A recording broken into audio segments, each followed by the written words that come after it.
Video کے نیچے subscribe کے بٹن پہ کلک کریں، بیل کے آئیکن پہ کلک کیجئے تاکہ ہر نئی ویڈیو کی نوٹیفیکیشن قرآن کی محبت ہی ہمیں راہ راست پر چلا سکتی ہے۔ قرآن سے محبت کا مطلب یہ ہے کہ روزانہ ہم کچھ نہ کچھ حصہ قرآن پاک کی تلاوت کرنے کی فکر کریں، کوشش کریں انشاءاللہ۔ جیسے رمضان المبارک کے مہینے میں قرآن پاک کی تلاوت کا اہتمام ہو جاتا تھا، ایسے ہی ہم باقی 11 مہینوں میں بھی رکھیں۔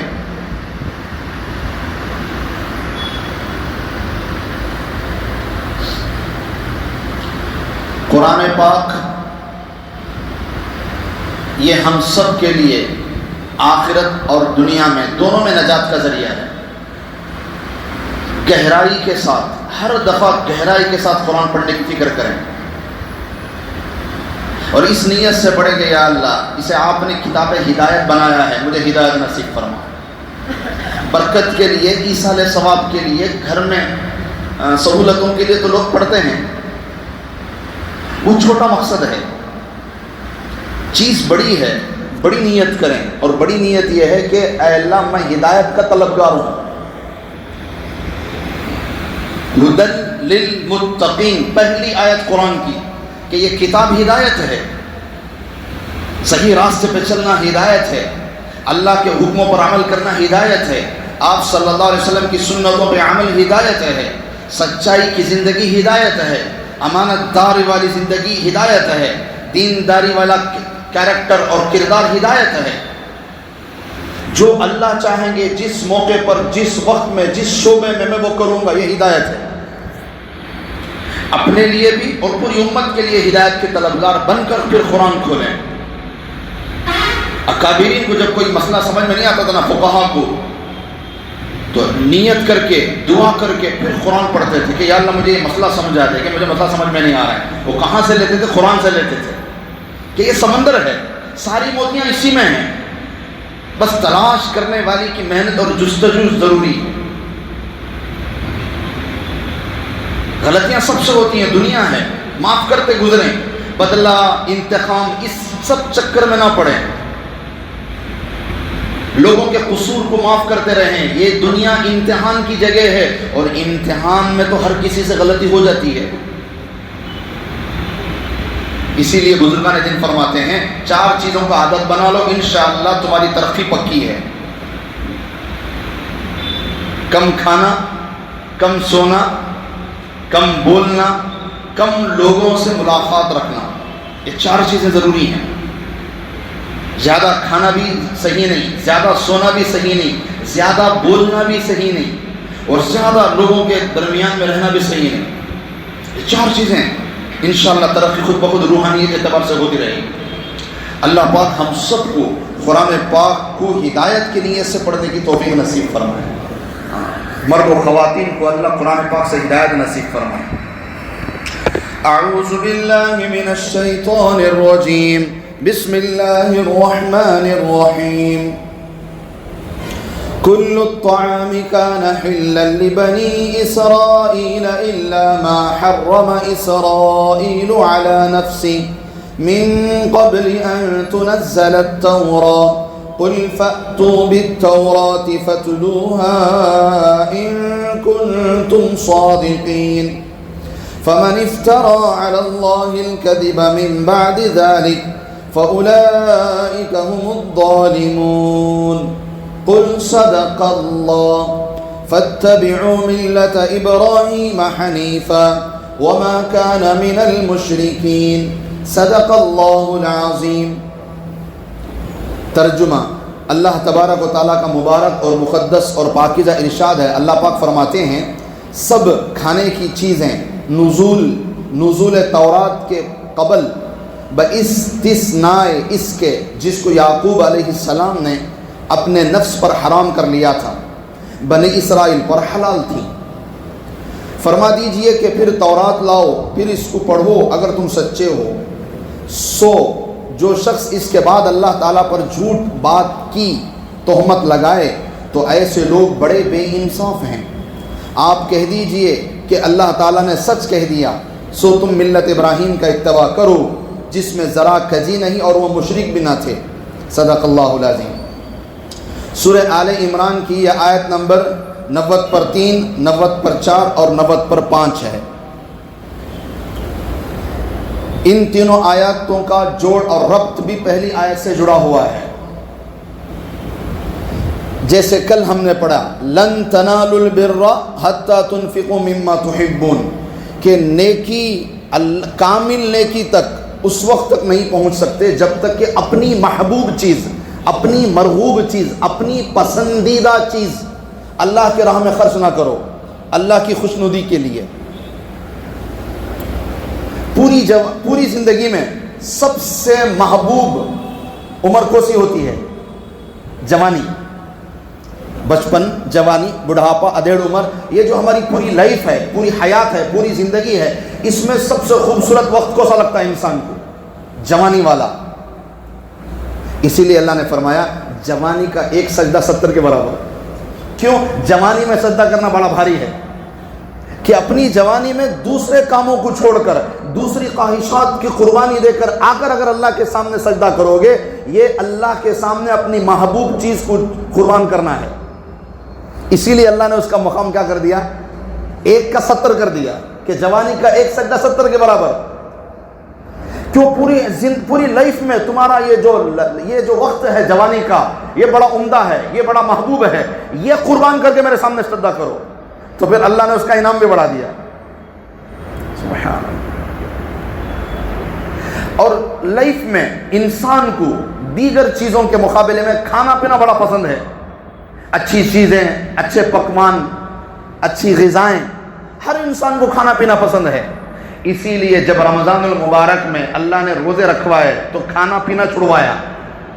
اپنی مرغوب چیز چھوڑو تو پھر اللہ انعام بھی بڑھائیں گے. اب ایک فرض 70 کے برابر کر دیا، ایک نفل فرض کے برابر کر دیا. کیونکہ تم نے جب قربانی دی ہے، اپنے کھانے پینے کی خواہشات کو قربان کیا ہے، صبح سے لے کر شام تک اللہ کے لیے بھوکے رہے، اپنی پیاس، اپنی بھوک برداشت کیا، تو پھر اللہ نے انعام ڈبل کر دیا، دگنا تگنا کر دیا، 1 کا 70 کر دیا. اسی لیے میرے عزیزوں، زندگی میں سب سے بڑی دولت ماں باپ کے لیے اولاد ہے. سب سے بڑی اولاد بندے کی بڑی کمزوری ہے. فیملی کے لیے آدمی سب کچھ کرنے کے لیے تیار ہو جاتا ہے. اسی لیے میرے عزیزوں، اپنی اولاد کو دین پر قربان کرو. جو تمہاری پسندیدہ دولت ہے، جو تمہاری سب سے محبوب چیز ہے، اولاد، سب سے بہترین اولاد کو اللہ کے کلام کے لیے، اللہ کے علم کے لیے لگاؤ. یہ وقت ہے مدارس کے کھلنے کا، یہ وقت ہے مدارس میں داخلے شروع ہونے کا، یہ وقت ہے مدارس کے اندر ایڈمیشنز کا. اپنے بچوں کو لگاؤ. جو بچہ تمہارے میں سب سے زیادہ چالاک ہے، یہ بدلو رویہ. ہماری عادت یہ ہے کہ جو سب سے زیادہ شریر بچہ ہوتا ہے اسے ہم مدرسے میں داخل کرتے ہیں، اور سب سے اچھے بچے کو یونیورسٹی، کالج، اسکول. الحمدللہ وہ بھی مناسب ہے، مگر میرے عزیزوں، ہمارا چالاک بچہ علم دین کے لیے جائے. یہ نہیں کہ ابھی شریر بچے کو اٹھا کر ہم نے اپنی جان بچانے کے لیے ہم نے اسے مدرسے میں ڈال دیا. کہ اولاد ماں باپ کی سب سے بڑی دولت، اللہ کے لیے قربان کرو. سبحان اللہ. جو چیز ہمیں مرغوب ہے، محبوب ہے، وہ اللہ کے نام پہ لگاؤ. اور یہ آیت چونکہ سورہ آل عمران میں آپ ذہن میں لے کر آئیں عنوانات کو، سورہ آل عمران کی ابتدا جو ہوئی ہے یہ وفد نجران سے ہوئی ہے. عیسائیوں کا ایک وفد آیا تھا مدینہ منورہ، آپ صلی اللہ علیہ وسلم سے گفتگو کرنے کے لیے، بات چیت کرنے کے لیے، مذاکرہ کرنے کے لیے آیا تھا. اور اسی کے ذیل میں یہ عنوان چل رہا ہے. سورہ آل عمران کی ابتدا سے انہی کے بارے میں آیتیں چل رہی ہیں. تو وفد نجران کا اس آیت سے کیا جوڑ ہے، ان آیتوں سے کیا تعلق ہے؟ تو میرے عزیزوں، اللہ پاک فرما رہے ہیں اپنی محبوب چیز اللہ پر قربان کرو. اور وفد نجران کی محبوب چیز یہ تھی، عیسائی یہ چاہتے تھے کہ ہم حضرت عیسیٰ سے بے پناہ محبت کرتے ہیں، ہم انجیل کتاب جو حضرت عیسیٰ پر اتاری گئی اس سے بے پناہ محبت کرتے ہیں، ہم حضرت عیسیٰ کے علاوہ کسی اور کو نبی اور انجیل کے علاوہ کسی اور کتاب کو ہم ماننے کے لیے تیار نہیں ہیں.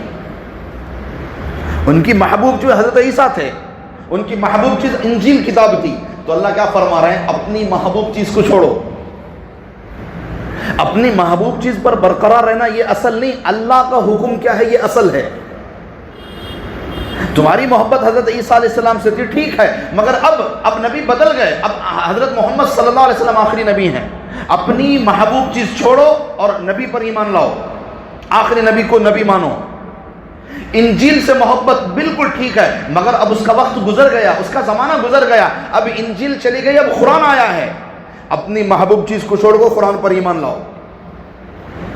وفد نجران کو یہ سمجھایا جا رہا ہے کہ تم نے جو یہ اپنے دل میں ٹھان لیا ہے کہ ہم حضرت عیسیٰ کے علاوہ کسی اور کو نبی نہیں مانیں گے اور انجیل کے علاوہ کسی اور کو ہم کتاب نہیں مانیں گے، اسی طرح یہودی اپنے نبی حضرت موسیٰ کے علاوہ کسی اور کو ہم قبول نہیں کریں گے، اپنی کتاب تورات کے علاوہ کسی اور کو نہیں مانیں گے۔ اللہ نے فرمایا اپنی چیزوں کو چھوڑو، اپنی محبوب چیزوں کو چھوڑو، اب اسلام لے کر آؤ۔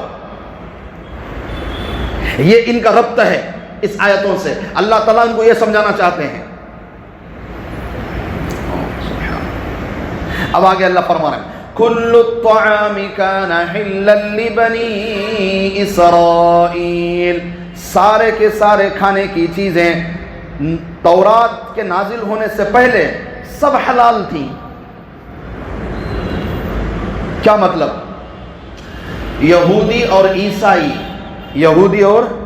عیسائی مسلمانوں کے دل اور دماغ میں شک پیدا کرتے تھے۔ دیکھو باطل فرقوں کا یہ وتیرہ ہے، یہ ان کی عادت ہے، جو باطل فرقے ہوتے ہیں یہ ان کی عادت ہوتی ہے کہ وہ حق والوں کے دل دماغ میں شک پیدا کرتے ہیں، فتنے ڈالتے ہیں، کوئی نہ کوئی نئی چیز پیدا کریں گے اور آپ کے دماغ کو گھمانے کی کوشش کریں گے۔ تو یہودیوں اور عیسائیوں کے کئی سارے طریقے چلے ہیں مسلمانوں کو بہکانے کے۔ اب ایک نیا طریقہ یہ ہے کہ اب وہ جب مسلمانوں سے ملتے تھے تو دو شبہات انہوں نے پیدا کر دیے۔ کیا پیدا کر دیے؟ سب سے پہلی چیز تو یہ پیدا کر دیا، مسلمانوں کو یہ کہا کہ بھی تم تو کہتے ہو کہ تم ملت ابراہیم پر ہو، اے مسلمان ہو تم تو یہ کہتے ہو اور تمہارے نبی تو یہ کہتے ہیں کہ تم تو کس پر ہو؟ ملت ابراہیم پر ہو، جبکہ ملت ابراہیم میں اونٹ کا گوشت اور اونٹ کا دودھ دونوں حرام تھے، اور تم اونٹ کا گوشت بھی کھا رہے ہو اور اونٹ کا دودھ بھی پی رہے ہو، تو پھر تم ملت ابراہیم پر کیسے ہوئے؟ یہ شبہ ان کے دماغ میں ڈالا گیا۔ جب تمہارے نبی کہہ رہے ہیں کہ ملت ابراہیم پر ہیں، تو ملت ابراہیم میں یہ دونوں چیزیں حرام تھی اور تم یہ دونوں چیزیں استعمال کر رہے ہو، تو پھر تم ملت ابراہیم پر کہاں ہوئے؟ یہ شک ان کے اندر ڈالا گیا۔ تو اب اللہ پاک فرما رہے ہیں کل الطعام کان حلا لبنی اسرائیل۔ حضرت ابراہیم علیہ السلام سے بھی اللہ نے قربانی لی ہے، 90+ پر اللہ نے اولاد دی، حضرت اسماعیل۔ اور سوچنے کی بات ہے اولاد تو شادی کے بعد بھی اگر 1 سال کے بعد بھی ہو جائے تو ماں باپ کو بڑی محبوب ہوتی ہے، جائے کہ 90 سال کے بعد اگر اولاد ہو تو کتنی محبت ہوتی ہے، تصور کرو۔ 1 سال کے بعد بھی اگر اولاد ہو جائے تو بھی محبوب ہے، اور 90 سال کے بعد بڑی دعائیں، بڑی منتیں، سماجتیں اللہ سے مانگنے کے بعد اولاد ہو تو کتنی محبوب چیز ہے۔ اب حضرت ابراہیم علیہ السلام کو 90 سال کے بعد جب اولاد ملی ہے تو کتنی محبوب اولاد ہوئی ہوگی۔ تو اللہ نے فرمایا کہ اللہ کا اصول یہ ہے، اللہ کی سنت یہ ہے کہ اللہ تمہاری محبوب چیز کو چاہتے ہیں۔ کیا اے ابراہیم اپنے بیٹے کو ذبح کرو، سبحان اللہ، جو محبوب ہے اس کی قربانی چاہیے۔ اسی لیے میرے عزیزوں، میرے بھائیوں، ہمارے اکابرین کا یہ طریقہ رہا ہے کہ وہ بقرعید ہوتے ہی اگلے سال کے لیے جانور خرید لیتے، چھوٹا سا بچہ خرید لیتے، اس اندازے سے کہ آنے والے سال تک اس کی عمر پوری ہو جائے اور وہ قربانی کے قابل ہو جائے۔ اس حساب سے بقرعید ہوتے ہی جانور خرید لیتے، پورا سال اس سے محبت، اس کے ساتھ وقت گزارنا، اسے کھلانا، اسے پلانا، اس کی پرورش کرنا، اور جب اگلا سال آتا تو اس جانور کو جس سے 1 سال کھلایا ہے، پلایا ہے، بچے کی طرح پالا ہے، اس کی دیکھ بھال کی ہے، اب اس پر چاقو چلانا کتنا بھاری لگے گا۔ یہ قربانی اللہ چاہتے ہیں۔ لَن يَنَالَ اللَّهُ لحومها ولا دماؤها، تمہارے جانوروں کا گوشت خون اللہ کو ضرورت بھی نہیں ہے، اللہ تو تمہارے دل کی فیلنگ چاہتے ہیں کہ تمہارے دل کی کیفیت کیا ہے. یہاں چاقو چلے وہاں تمہاری آنکھ بہنا شروع ہو جائے کہ یا اللہ جس جانور کو ساتھ میں نے 1 سال وقت گزارا، جس جانور کو میں نے اپنے ہاتھوں سے 1 سال چارہ کھلایا، جس جانور کی میں نے 1 سال دیکھ بھال کی، آج خود اس کے ہاتھ اس کے گلے پہ چھری چلا رہا ہوں. دل پہ لگے گا. یہ قربانی اللہ چاہتے ہیں کہ تمہاری محبوب چیز کو قربان کرو. اور ہمارا حال یہ ہے کہ ہم رات میں لا کر جانور اگلے دن قربانی کر دیتے ہیں. ہمارا تو یہی مسئلہ ہے کہ بھی خون بہنا مقصد ہے، خون ہم نے بہا دیا.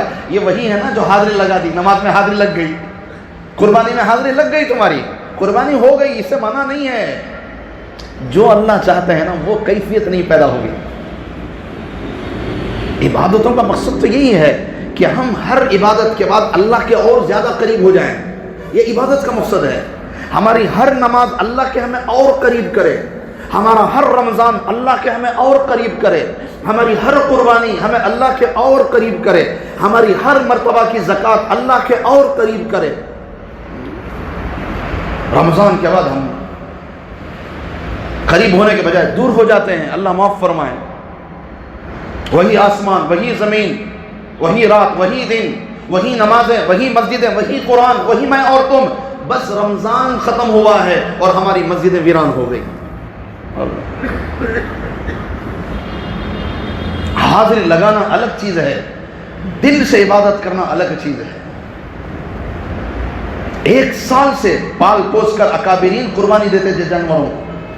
ہم تو 1 ہفتہ بھی نہیں اس کے ساتھ وقت گزارتے، پھر کیا ہم قربانی دیں گے؟ تو حضرت ابراہیم علیہ السلام کو کیا کہا گیا؟ جب دیکھا نا حضرت ابراہیم کی محبت بیٹے کے ساتھ 90 سال کے بعد جب اولاد ملی ہے تو کتنا دل لگا ہوگا باپ کا اپنے بیٹے کے ساتھ. اللہ نے فرمایا ہمیں تو قربانی چاہیے اپنی محبوب چیز کی. انی ارا فی المنام انی اذبحک فانظر ماذا تری. سبحان. اچھا اللہ نے حکم میں نے اشارہ کیا ہے. سبحان اللہ. اصل میں محبوب وہی ہے نا جو اپنے محبوب کا اشارہ بھی سمجھ جائے. ہم غریب کے مانگنے کا انتظار نہ کریں، اس کے مانگنے سے پہلے اس کا چہرہ پڑھنے کی فکر کرو. میرے گلی میں کوئی مجبور ہے، اسے ہاتھ پھیلانے کی نوبت نہ لاؤ، اس کے ہاتھ پھیلانے سے پہلے اس کی ضرورت پوری کرو. محبوب کو بولنے کی ضرورت نہیں پڑتی، وہ چہرہ پڑھ لیتا ہے. اللہ نے اشارہ دیا خواب میں اور نبی سمجھ گئے. یہ اسی لیے کہا خلیل اللہ. ابراہیم کون ہے؟ خلیل اللہ.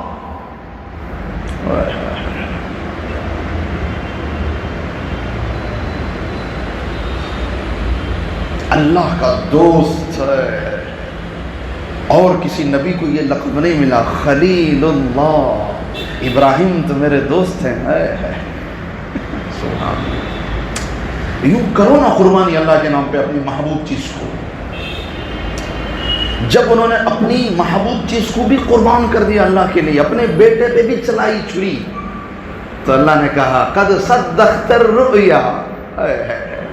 اے ابراہیم تم نے اپنی محبوب چیز ہمارے نام پہ قربان کر دی. انا کذالک نجزی المحسنین. آگے دیکھو ہم تمہیں کیا اجر دیتے ہیں. تم نے ہمارے لیے قربانی دی، ہم تمہیں کیا دیتے ہیں. دیکھو تو صحیح کہ 2 نکاح میں اللہ نے ان کے خواتین دیے، حضرت سارہ، حضرت حاجرہ، اور دونوں سے 2 سلسلے چلائے اللہ نے قیامت تک. ایک بنی اسرائیل، ایک بنو اسماعیل. اور سارے انبیاء کو اللہ نے حضرت ابراہیم کے جھولی میں ڈال دیا. قربانی بھی یوں دی تھی حضرت ابراہیم نے، تو اللہ نے انعام بھی یوں دیا. سبحان اللہ. یہ لینے والی چیزیں ہیں. اثر دل میں اتارو باتوں کو کہ ہم اللہ کے حکم کی حکمت سمجھیں کہ اللہ اس سے کیا چاہ رہے ہیں. نماز ایک شکل ہے دیکھنے میں، قیام، رکوع، سجدہ، قاعدہ آیا ہم نے کر کے نہیں. قیام میں کیا اللہ چاہتے ہیں، رکوع میں اللہ کیا چاہتے ہیں، سجدے میں اللہ کیا چاہتے ہیں، یہ حکمتیں سمجھنا ضروری ہے. تب جا کر نماز میں مزہ آئے گا. یہ پورا دین یہ مزے کی چیز ہے، لذت کی چیز ہے. جب ہم اللہ کو اپنا محبوب مان کر چلتے ہیں نا تو ایک ایک حکم کے پورا کرنے میں بھی مزہ آنے لگتا ہے. تو میرے عزیزوں اسی طرح حضرت یعقوب علیہ السلام کو اللہ نے فرمایا جب حضرت یعقوب علیہ السلام کے سامنے حضرت یوسف علیہ السلام نے اپنا خواب بیان کیا کہ میں نے یہ خواب دیکھا, تو اب حضرت یعقوب کو حضرت یوسف پسند آنے لگے. سارے بچوں میں حضرت یوسف محبوب بن گئے. سارے بچوں میں حضرت یوسف علیہ السلام کیا ہو گئے, حضرت یعقوب کی آنکھوں کے تارے ہو گئے.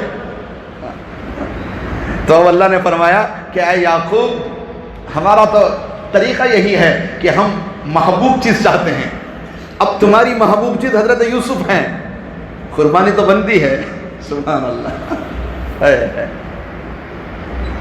تو پھر اللہ پاک نے کئی سال تک جدا کر دیا. وَابْيَضَّتْ عَيْنَاهُ مِنَ الْحُزْنِ. کیا قرآن ہے. سورہ یوسف میں اللہ فرماتے ہیں کہ اتنا روئے ہیں باپ نے اپنے بیٹے کے جدائی میں کہ ان کی آنکھوں کی بینائی چلی گئی. وَابْيَضَّتْ عَيْنَاهُ مِنَ الْحُزْنِ. کیا لفظ ہے؟ حزن.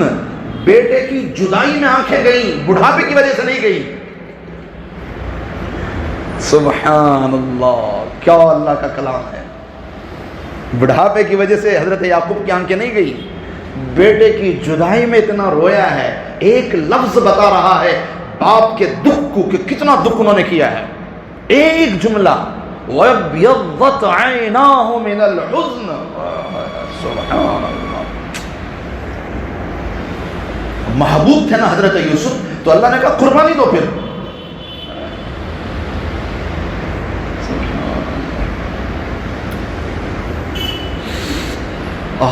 تو پھر یہ ترتیب بنی ہے. تو اب اللہ جب مسلمانوں کے دل اور دماغ میں یہودیوں نے عیسائیوں نے یہ شبہ ڈالا نا کہ بھئی تم جب کہتے ہو کہ ملت ابراہیم پر ہو, تو پھر ملت ابراہیم میں تو اونٹ کا گوشت اور دودھ دونوں حرام تھے اور تم تو کھاتے ہو, تو پھر تم ملت ابراہیم پر کیسے ہوئے؟ تو اب اللہ پاک اس کا جواب دے رہے ہیں. کل الطعام کان حلا لبنی اسرائیل. ساری چیزیں حلال تھی, اونٹ کا گوشت بھی حلال تھا, اونٹ کا دودھ بھی حلال. الا ما حرم اسرائیل, مگر وہ چیزیں جسے خود حضرت یعقوب نے اپنے اوپر حرام کر لی تھی. علی نفسی, اپنی ذات پر. من قبل ان تنزل التوراۃ, تورات تو بعد میں اتری ہے. حضرت یعقوب کے 400 سال بعد حضرت موسیٰ علیہ السلام آئے ہیں. حضرت ابراہیم کے کئی سو سال بعد حضرت موسیٰ آئے ہیں, اور انجیل کی تورات کتاب بعد میں آئی ہے. حضرت ابراہیم علیہ السلام کے زمانہ, حضرت یعقوب علیہ السلام کا زمانہ, یہ حضرت موسیٰ کا بھی نہیں ہے اور تورات کا بھی نہیں ہے. وہ تو بہت بعد میں آئے ہیں اور بہت بعد میں کتاب اتاری گئی. اللہ نے فرمایا تم جھوٹ کہتے ہو, نہ حضرت ابراہیم علیہ السلام کے زمانے میں اونٹ اور اس کا دودھ حرام تھا, نہ حضرت یعقوب علیہ السلام کے زمانے میں اونٹ اور دودھ حرام تھا, بلکہ حلال تھا. کل الطعام, سب کھانے, حلا لبنی, حلال تھے بنی اسرائیل کے لیے. وہ تو حضرت یعقوب علیہ السلام کو ایک بیماری لگ گئی, عرق النساء جسے کہتے ہیں, یعنی یہ جو چڈے ہیں نا پیروں کے, یہاں سے لے کر ٹخنوں تک ایک درد شروع ہو جاتا ہے. وہ درد کے لیے اونٹ کا گوشت اور دودھ مناسب نہیں, اس کا استعمال مناسب نہیں ہوتا. اور حضرت یعقوب علیہ السلام نے کئی دن تک اس بیماری کو برداشت کیا مگر درد ختم نہیں ہوا. اور جب یہ درد حد سے زیادہ بڑھ گیا تو حضرت یعقوب علیہ السلام نے اللہ سے منت مانگی, اے اللہ مجھے تیرے ساری غذاؤں میں سب سے زیادہ اونٹ کا گوشت پسند ہے, دودھ پسند ہے اس کا. میری یہ جو بیماری ہے, یہ اس کی تکلیف میں برداشت نہیں کر پا رہا ہوں. اے اللہ اگر آپ مجھے شفا دیں گے تو میں جو اپنی محبوب چیز ہے اونٹ کا گوشت, میرا جو محبوب پینا ہے اونٹ کا دودھ, میں اسے اپنے اوپر حرام کر لوں گا, کبھی نہیں کھاؤں گا, کبھی نہیں پیوں گا. اپنی محبوب چیز کو میں چھوڑ دوں گا, یا اللہ مجھے شفا عطا فرما. تو اب اللہ پاک نے ان کو شفا عطا فرمائی. اس کے بعد سے حضرت یعقوب علیہ السلام نے اپنی قسم کے چلتے کبھی اونٹ کا گوشت بھی نہیں کھایا, کبھی اونٹ کا دودھ بھی نہیں پیا. ورنہ حلال تو ہے، مگر حضرت یعقوب نے خود اپنے ذات پر منت کی وجہ سے حرام کر لیا تھا کہ اللہ میری بیماری کو دور کر دے، میری محبوب چیز میں چھوڑنے کے لیے تیار ہوں. تو اس وجہ سے یہی قرآن کہہ رہا ہے الا ما حرم اسرائیل علی نفسی، کہ حضرت یعقوب علیہ السلام نے خود اپنی ذات پہ حرام کر لیا تھا. وہ تو اللہ کی طرف سے حرام نہیں تھا، انہوں نے خود منت مانگ لی تھی. اچھا، حضرت یعقوب علیہ السلام کا زمانہ چلا، جب حضرت یعقوب علیہ السلام کو ان کی بچوں نے دیکھا کہ وہ اونٹ کا گوشت نہیں کھاتے، دودھ نہیں پیتے، تو انہوں نے بھی چھوڑ دیا. یوں چلتے چلتے چلتے حضرت موسیٰ علیہ السلام تک ایک عادت بن گئی بنی اسرائیل کی کہ کوئی بھی اونٹ کا گوشت بھی نہیں کھاتا تھا، دودھ بھی نہیں پیتے تھے. جب ان کی عادت بن گئی اونٹ کے گوشت کو نہ کھانے کی، دودھ کے نہ پینے کی، تو اب اللہ پاک نے جب حضرت موسیٰ علیہ السلام پر تورات اتاری تو پھر اس میں اللہ نے باقاعدہ اونٹ کے گوشت کو اور دودھ کو حرام کر دیا. کیوں؟ ان کی عادت بن گئی، وہ نہیں کھا رہے ہیں. تو حرام کرنے میں اللہ بعض دفعہ انسانوں کا بھی خیال رکھتے ہیں، اس لیے ان پر اللہ نے حرام کر دیا. مگر اللہ کی مرضی، جب اللہ چاہے حلال کریں، جب اللہ چاہے حرام کریں. جب آخری نبی آئے اور جب قرآن پاک اترا تو پھر اللہ نے دوبارہ سے اونٹ کو حلال کر دیا اور اونٹ کے دودھ کو حلال کر دیا. جیسے حضرت آدم علیہ السلام کے زمانے میں سگے بھائی بہن کا نکاح ہوتا تھا، مگر بعد میں اسے حرام کر دیا. تو یہ تو اللہ کی مرضی ہے، جب چاہے کوئی چیز حلال کرے، جب چاہے کوئی حرام کرے، یہ تو اللہ کا مسئلہ ہے. تو میرے عزیزوں، تو حضرت یعقوب علیہ السلام کے زمانے میں، حضرت ابراہیم علیہ السلام کے زمانے میں اونٹ کا گوشت حلال تھا، دودھ بھی حلال تھا. وہ تو حضرت یعقوب علیہ السلام نے اپنی بیماری کے چلتے منت مانگ لی تھی. حرام تو اللہ نے تورات میں کیا ہے. قُلْ فَأْتُوا بِالتَّوْرَاةِ فَاتْلُوهَا إِن كُنتُمْ صَادِقِينَ. اگر تورات میں یہ بات ہے کہ حضرت ابراہیم اور حضرت یعقوب علیہ السلام کے زمانے میں اونٹ کا گوشت حرام تھا تو لاؤ پھر بتاؤ. اگر تم سچے ہو، تم خامخواہ مسلمانوں کے دل اور دماغ میں شک پیدا کر رہے ہو، اگر تم اپنی بات میں سچے ہو تو پھر دکھاؤ. تو ان کے پاس تو کوئی دلیل نہیں، وہ تو یوں ہی جھوٹ پھینک رہے تھے. فرمایا فَمَنِ افْتَرَى عَلَى اللَّهِ الْكَذِبَ، یہ تو اللہ پر سراسر جھوٹ بول رہے ہیں. کبھی اللہ نے حضرت یعقوب علیہ السلام پر اور حضرت ابراہیم علیہ السلام پر نہ اونٹ کو حرام کیا، نہ اونٹ کے دودھ کو حرام کیا. من بعد ذلك فاولئک هم الظالمون، جانتے بوجھتے جو اللہ پر جھوٹ باندھتا ہے وہ سراسر ظالم ہے. پھر اللہ فرما رہے ہیں قل صدق اللہ، اے نبی جی کہہ دیجئے اللہ سچ فرما رہے ہیں. سبحان اللہ. فاتبعوا ملت ابراہیم حنیفا، حضرت ابراہیم علیہ السلام کی ملت کی اتباع کرو. حضرت ابراہیم تو حنیف تھے، موحد تھے، ایک اللہ کو ماننے والے تھے. اللہ نے اب اللہ بات کا انداز بدل رہے ہیں. یہ اونٹ کا گوشت، یہ کھانے پینے کی چیزیں ایک طرف رکھو، اصل عقائد تو کیا ہے؟ توحید، ایک اللہ کو ماننا. اس میں تم فیل ہو گئے. اللہ کیا فرما رہا ہے؟ کھانے پینے کی چیزیں، اونٹ کا دودھ، یہ سب تو الگ چیزیں ہیں، الگ رکھو. اصل مقصد تو سب سے اہم عنوان تو توحید ہے، اور تم توحید میں فیل ہو گئے. یہودیوں نے حضرت عزیر کو نعوذ باللہ اللہ کا بیٹا بنا دیا، اور عیسائیوں نے حضرت عیسیٰ کو اللہ کا بیٹا بنا دیا. تم نے تو اللہ کے ساتھ شرک کیا ہے. جو اہم معاملہ ہے تم اس میں فیل ہو گئے. اب کیا اونٹ کے گوشت کی بات کرتے ہو؟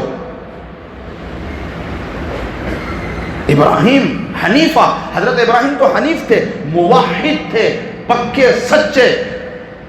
جب یہود و نصارہ کو اللہ نے لے لیا تو پھر اللہ فرما رہے وَمَا كَانَ مِنَ الْمُشْرِكِينَ، اب مکے کے لوگوں کو بھی ساتھ میں جوڑ لیا. فرمایا کہ اے مکے کے مشرکین، تم کہتے ہو کہ تم حضرت ابراہیم کو مانتے ہو. حضرت ابراہیم تو بتوں کو توڑنے والے تھے، بتوں کی پوجا کرنے والے نہیں تھے. تو ان کو بھی ساتھ میں لے لیا، یہودیوں کو بھی لیا، نصارہ کو بھی لیا، اور مشرکین کو بھی لیا. وَمَا كَانَ مِنَ الْمُشْرِكِينَ، یاد رکھو حضرت ابراہیم علیہ السلام تو بت شکن تھے، بت پرست نہیں تھے. تو میرے عزیزوں، میرے بھائیوں، اپنی محبوب چیز خرچ کرو گے پھر اللہ راستے کھول دیں گے. برکتیں، بیوی کے منہ میں لقمہ ڈالنا بھی صدقہ ہے، بچوں کو کھلانا بھی صدقہ ہے، اپنے بھائی سے مسکراتے ہوئے ملنا بھی صدقہ ہے. صبح جب اٹھتے ہو تو یہ نیت کرو کہ یا اللہ، جان سے یا مال سے میں ضرور آج کسی نہ کسی کی مدد کروں گا. کسی کو راستہ پار کراؤ، کسی کو پانی پلا دو. مدد کرنے کا، ہیلپ کا نیچر اپنے اندر قدرتی طور پر اپنے اندر پیدا کرنے کی فکر کرو کہ ہم دوسروں کی مدد کریں گے جان سے یا مال سے، تاکہ اللہ راضی ہو جائے، اللہ ہم سے خوش ہو جائے۔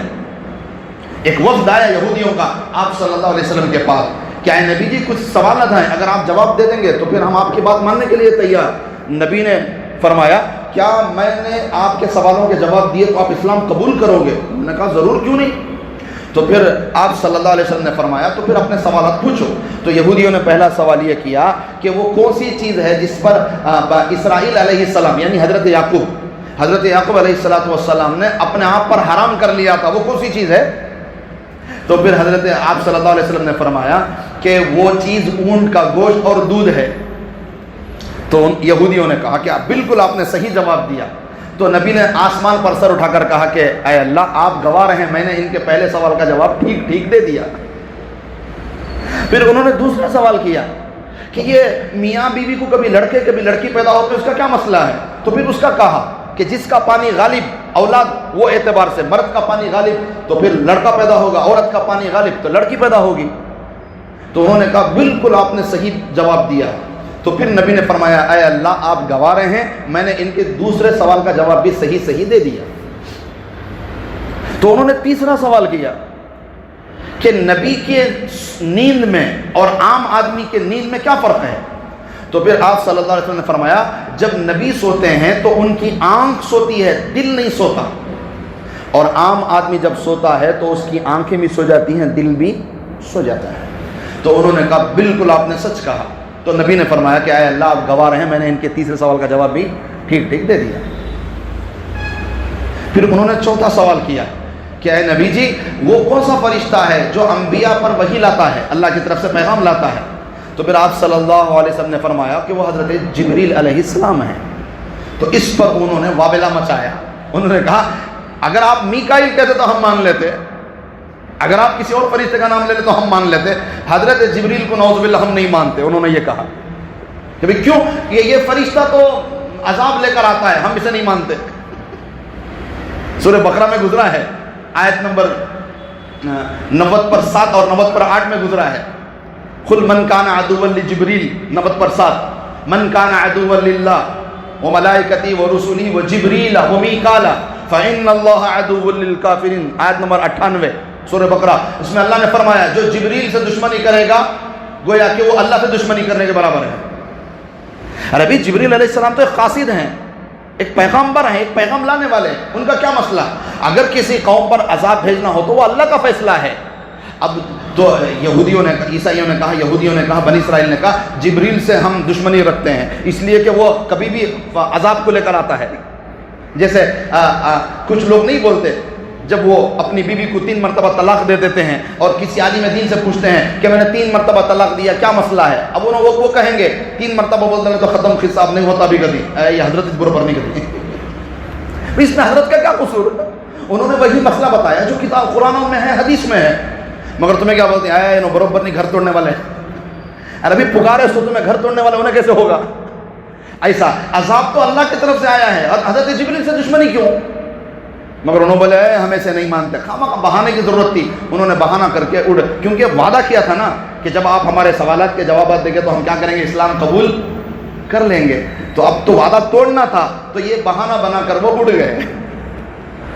تو بہرحال میرے عزیزوں، ان آیتوں کا خلاصہ یہی ہے کہ ہم ہمیشہ اللہ نے انبیاء سے ہو، انبیاء سے تک اللہ نے ان کی محبوب چیز کی قربانی چاہی ہے، تو ہم بھی کوشش کریں زندگی میں جو میری زندگی میں میرے جائیداد میں جو محبوب چیز ہے میں وہ اللہ کے راستے میں قربان کروں تاکہ میرا اللہ مجھ سے راضی ہو جائے۔